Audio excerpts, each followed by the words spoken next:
بسم اللہ الرحمن الرحیم۔ عقیقہ کیا ہوتا ہے؟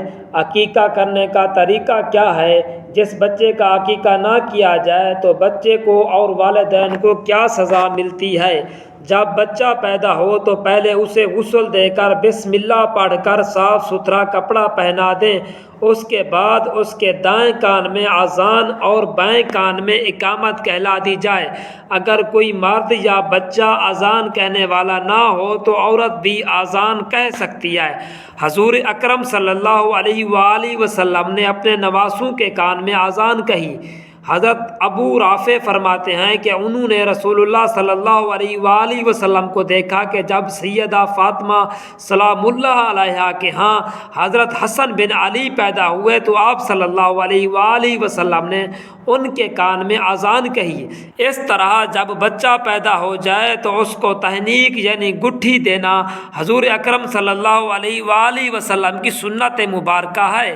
ام المومنین سیدہ عائشہ صدیقہ رضی اللہ تعالی عنہا سے مروی ہے، رسول اللہ صلی اللہ علیہ وآلہ وسلم کے پاس نومولود بچے لائے جاتے تو آپ صلی اللہ علیہ وآلہ وسلم ان کے لیے برکت کی دعا فرماتے اور انہیں گٹھی دیتے۔ تحنیک یعنی گٹھی یہ ہے کہ کھجور وغیرہ کو اچھی طرح چبا کر بچے کے تالوں کے ساتھ مل دیا جائے۔ یعنی تحنیک گٹھی دینا سے مراد چبائی ہوئی کھجور کو بچے کے منہ میں ڈالنا یا بچے کو شہد چٹانا ہوتا ہے۔ پھر 7ویں دن اپنے بچے کا عقیقہ کیا جائے، اس کی برکت سے بچہ بلاؤں سے محفوظ رہتا ہے، بڑا ہو کر ماں باپ کی نافرمانی نہیں کرتا۔ لڑکے کی طرف سے 2 بکریاں یا 2 بکرے، اور اگر گنجائش نہ ہو تو 1 بکرا بھی کفایت کر دیا جائے، یا بڑے جانور میں 2 یا 1 حصہ لے لیں۔ لڑکی پیدا ہو تو 1 بکری یا 1 بکرا یا بڑے جانور میں 1 حصہ عقیقے والے دن بچے کا سر مڈوا کر اس پر زعفران مال دیں اور ختنہ کرا دیں۔ حضرت ام کرز رضی اللہ تعالی عنہا فرماتی ہیں کہ انہوں نے رسول اللہ صلی اللہ علیہ وآلہ وسلم سے عقیقے کے بارے میں پوچھا۔ آپ صلی اللہ علیہ وآلہ وسلم نے فرمایا، لڑکے کی طرف سے 2 بکریاں اور لڑکی کی طرف سے 1 بکری، ان کا نر یا مادہ ہونا کوئی نقصان نہیں ہوتا۔ حضرت سلمان بن عامر رضی اللہ تعالی عنہ کہتے ہیں کہ انہوں نے رسول اللہ صلی اللہ علیہ وآلہ وسلم کو فرماتے ہوئے سنا، بچہ کے پیدا ہونے پر عقیقہ اس کا حق ہے، تم اس کی طرف سے صدقہ کے جانور کا خون بہاؤ اور اس سے مصائب و آلام کو دور کرو۔ بہتر ہے کہ 7ویں دن اس کا نام رکھ دیں اور عقیقہ کر دیں۔ عقیقہ کا دینے سے بچہ کی سب الا و بلا دور ہو جاتی ہیں اور آفتوں سے محفوظ رہتے ہیں۔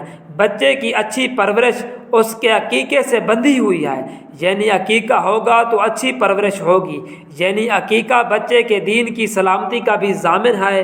دوسرا مفہوم اس کا یہ بیان کیا گیا ہے کہ بچہ رہن رکھی ہوئی چیز کی طرح ہے، جس طرح قرض ادا کر کے رہن چھڑائے بغیر اس چیز سے استفادہ نہیں کیا جا سکتا، اسی طرح بچہ گویا رہن میں رکھا ہوا ہے۔ عقیقے سے معنم کے احسان کا قرض اس طرح ادا ہو جائے گا۔ اور ایک مفہوم یہ بیان کیا گیا ہے، جس بچے کا عقیقہ نہیں ہوا اور وہ بچہ مر جائے تو والدین کے حق میں سفارش نہیں کرے گا۔ جیسے قرض ادا نہ کرنے کی صورت میں رہن روک دیا گیا ہے، واپس نہیں کیا جاتا، اسی طرح عقیقہ نہ کرنے کی صورت میں بچے کو والدین کی سفارش سے روک دیا جائے گا۔ علامہ ابن قیم رحمۃ اللہ علیہ نے اس کے معنی یہ بیان کیے ہیں کہ عقیقہ شیطان سے حفاظت کا سبب ہے، اس کے بندھن کو توڑ دیتا ہے اور اس کے اثرات کو کم کرتا ہے، اس لیے کہ حدیث سے یہ معلوم ہوتا ہے کہ شیطان بچے کی پیدائش کے وقت ان پر اپنا اثر ڈالنے کی کوشش کرتا ہے اور اکثر لوگوں پر اثر ڈالنے میں کامیاب بھی ہوتا ہے، جیسا کہ قرآن کی آیتیں ان پر شاہد ہیں۔ اللہ نے اس کے اثرات سے بچے کو محفوظ رکھنے کے لیے والدین کو یہ تدبیریں بتائیں کہ ان کی طرف سے جانور ذبح کرو۔ امام احمد رحمۃ اللہ علیہ فرماتے ہیں کہ اگر کسی کے پاس تنگ دستی کی وجہ سے عقیقہ کرنے کی طاقت نہ ہو، وہ اگر قرض لے کر عقیقہ کرے تو مجھے امید ہے کہ اللہ اس کو اس کا بدل عطا فرمائے گا، اس لیے کہ اس نے ایک سنت کو زندہ کیا۔ عقیقہ کے لیے افضل دن 7واں دن ہے اور 14 14ویں اور 21ویں دن بھی مستحب ہے۔ عقیقے کا وقت تو ولادت سے ہی داخل ہو جاتا ہے، لیکن بہتر یہ ہے کہ بالغ ہونے سے پہلے کر دیا جائے، اور اگر بچہ بالغ ہو جائے وہ اپنی طرف سے عقیقہ کر سکتا ہے۔ اگر کسی نے بالکل عقیقہ نہ کیا تو بھی کوئی حرج نہیں، لیکن حسب توفیق کو عقیقہ کر لینا بہتر ہے۔ اس طرح بچے کا نام پیدائش کے فوری بعد اور 7ویں دن تک رکھنا سنت ہے۔ احادیث مبارکہ میں اس کا ثبوت ملتا ہے۔ حضرت انس بن مالک رضی اللہ تعالی عنہ سے مروی ہے کہ رسول اللہ صلی اللہ علیہ وآلہ وسلم نے فرمایا، آج رات میرے گھر ایک بیٹا پیدا ہوا ہے جس کا نام میں نے اپنے باپ ابراہیم کے نام پر ابراہیم رکھا ہے۔ بچے کا نام معنوی اعتبار سے خوبصورت اور بامعنی ہو، کیونکہ نام انسان کی شخصیت کی عکاسی کرتا ہے۔ صحابی رسول حضرت ابو وہب جشمی رضی اللہ تعالی عنہ بیان کرتے ہیں کہ رسول اللہ صلی اللہ علیہ وآلہ وسلم نے فرمایا، تم انبیاء کرام علیہم السلام کے ناموں پر اپنے بچوں کے نام رکھا کرو۔